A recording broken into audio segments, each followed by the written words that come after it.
जय श्री कृष्ण। आगे का वर्णन। परमेश्वर तथा उनका दिव्य धाम ये दोनों ही सनातन है और जीव भी सनातन है। सनातन धाम में परमेश्वर तथा जीव की संयुक्त संगति ही मानव जीवन की सार्थकता है। भगवान जीवों पर अत्यंत दयालु रहते हैं क्योंकि वे उनके आत्मज हैं। भगवान कृष्ण ने भगवत गीता में घोषित किया है कि सर्व योनिश अह बीज प्रद पिता, मैं सबका पिता हूँ। निसंदेह अपने अपने कर्मों के अनुसार नाना प्रकार के जीव हैं, लेकिन यहाँ पर कृष्ण कहते हैं कि वे उन सबके पिता हैं। अतएव भगवान उन समस्त पतित बुद्धिजीवों का उद्धार करने तथा उन्हें सनातन धाम वापस बुलाने के लिए अवतरित होते हैं, जिससे सनातन जीव भगवान की नित्य संगति में रहकर अपनी सनातन स्थिति को पुनः प्राप्त कर सके। भगवान स्वयं नाना अवतारों के रूप में अवतरित होते हैं या फिर अपने विश्वत सेवकों को अपने पुत्रों, पार्षदों या आचार्यों के रूप में इन बुद्धिजीवों का उद्धार करने के लिए भेजते हैं। अतएव सनातन धर्म किसी सांप्रदायिक धर्म पद्धति का सूचक नहीं है। यह तो शाश्वत परमेश्वर के साथ शाश्वत जीवों के शाश्वत कर्म का सूचक है। जैसा कि पहले कहा जा चुका है, यह जीव के शाश्वत धर्म को बताता है। श्रीपाद रामानुजाचार्य के सनातन शब्द की व्याख्या इस प्रकार की है, वह जिसका न आदि है और न अंत। अतएव जब हम सनातन धर्म के विषय में बातें करते हैं तो हमें श्रीपाद रामानुजाचार्य के प्रमाण के आधार पर यह मान लेना चाहिए कि इसका न आदि है न अंत। अंग्रेजी का रिलीजन शब्द सनातन धर्म से थोड़ा भिन्न है। रिलीजन में से विश्वास का भाव सूचित होता है और विश्वास परिवर्तित हो जाता है। किसी को एक विशेष विधि में विश्वास हो सकता है और वह इस विश्वास को बदल कर दूसरा अपना सकता है, लेकिन सनातन धर्म उस कर्म का सूचक है जो अब बदला नहीं जा सकता। उदाहरणतः न तो जल से उसकी तरलता विलग की जा सकती है, न अग्नि से ऊष्मा विलग की जा सकती है। ठीक उसी प्रकार जीव से उसके नित्य कर्म को विलग नहीं किया जा सकता। सनातन धर्म जीव का शाश्वत अंग है।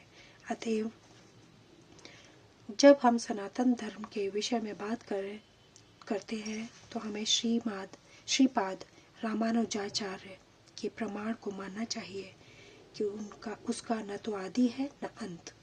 जिसका आदि व अंत न हो वह सांप्रदायिक नहीं हो सकता, क्योंकि उसे किसी सीमा में नहीं बांधा जा सकता।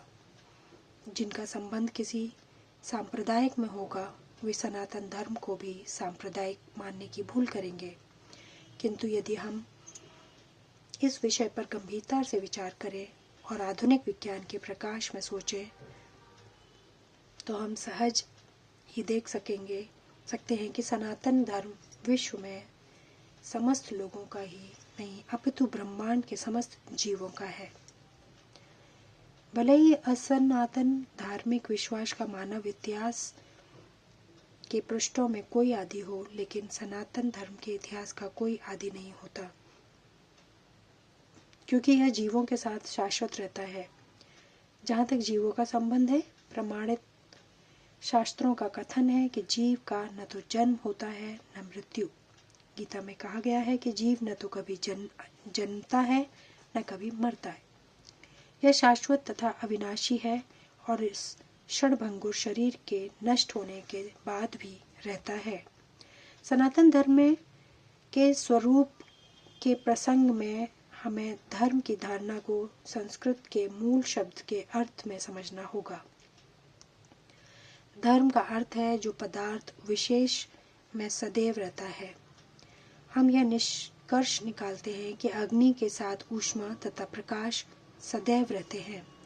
ऊष्मा व प्रकाश के बिना अग्नि शब्द का कोई अर्थ नहीं होता। इसी प्रकार हमें जीव के उस अनिवार्य अंग को ढूंढना चाहिए जो उसका चिर सहचर है। यह चिर सहचर उसका शाश्वत गुण है और शाश्वत गुण ही उसका नित्य धर्म है। जब सनातन गोस्वामी ने श्री चैतन्य महाप्रभु से प्रत्येक जीव के स्वरूप के विषय में जिज्ञासा की तो भगवान ने उत्तर दिया कि जीव का स्वरूप या स्वाभाविक स्थिति भगवान की सेवा करना है। यदि हम चैतन्य महाप्रभु के इस कथन का विश्लेषण करें और तो हम देखेंगे कि एक जीव दूसरे जीव की सेवा में निरंतर लगा हुआ है। एक जीव दूसरे जीव की सेवा कई रूपों में करता है। ऐसा करके जीव जीवन का भोग करता है। निम्न पशु मनुष्यों की सेवा करते हैं, जैसे सेवक अपने स्वामी की सेवा करते हैं।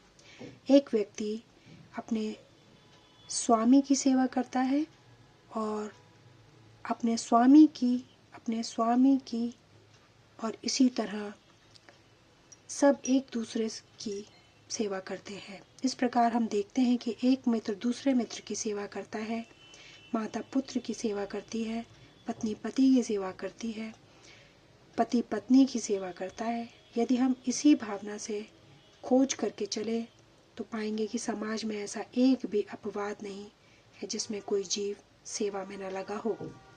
एक राजनेता जनता के समक्ष अपना घोषणा पत्र प्रस्तुत करता है ताकि उनको उसकी सेवा करने की क्षमता के विषय में विश्वास दिला सके। फलतः मतदाता उसे यह सोचते हुए अपना बहुमूल्य मत देते हैं कि वह समाज की महत्वपूर्ण सेवा करेगा। दुकानदार अपने ग्राहक की सेवा करता है और कारीगर पूंजीपतियों की सेवा करते हैं। पूंजीपति अपने परिवार की सेवा करता है और परिवार शाश्वत जीव की शाश्वत सेवा क्षमता से राज्य की सेवा करता है। इस प्रकार हम देख सकते हैं कि कोई भी जीव अन्य जीव की सेवा करने से मुक्त नहीं है। अतएव हम यह निष्कर्ष निकाल सकते हैं कि सेवा जीव की चिर सहचरी है और सेवा करना जीव का शाश्वत धर्म है।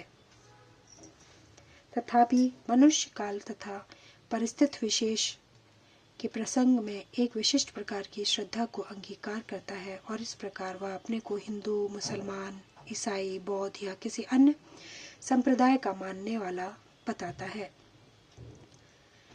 ये सभी उपाधियां सनातन धर्म नहीं है। एक हिंदू अपने श्रद्धा बदलकर मुसलमान बन सकता है, या एक मुसलमान अपनी श्रद्धा बदलकर हिंदू बन सकता है, या कोई ईसाई अपनी श्रद्धा बदल सकता है, इत्यादि। किंतु इन सभी परिस्थितियों में धार्मिक श्रद्धा में परिवर्तन होने से अन्यों की सेवा करने का शाश्वत धर्म प्रभावित नहीं होता। हिंदू, मुसलमान या ईसाई समस्त परिस्थितियों में किसी न किसी के सेवक है। अतएव किसी विशेष श्रद्धा को अंगीकार करना अपने सनातन धर्म को अंगीकार करना नहीं है। सेवा करना ही सनातन धर्म है। वस्तुतः भगवान के साथ हमारा संबंध सेवा का संबंध है। परमेश्वर परम भोक्ता है और हम सारे जीव उनके सेवक हैं। हम सब उनके भोग के लिए उत्पन्न किए गए हैं और यदि हम भगवान के साथ उस नित्य भोग में भाग लेते हैं तो हम सुखी बनते हैं। हम किसी अन्य प्रकार से सुखी हो सकते हैं। स्वतंत्र रूप से सुखी बन पाना संभव नहीं है। जिस प्रकार शरीर का कोई भी अंग भाग उधर से सहयोग किए बिना सुखी नहीं रह सकता, परमेश्वर की दिव्य प्रेममय सेवा किए बिना जीव सुखी नहीं हो सकता। भगवद गीता में विभिन्न देवों की पूजा या सेवा करने का अनुमोदन किया गया है। आगे का वर्णन अगली बार। धन्यवाद। जय श्री कृष्ण।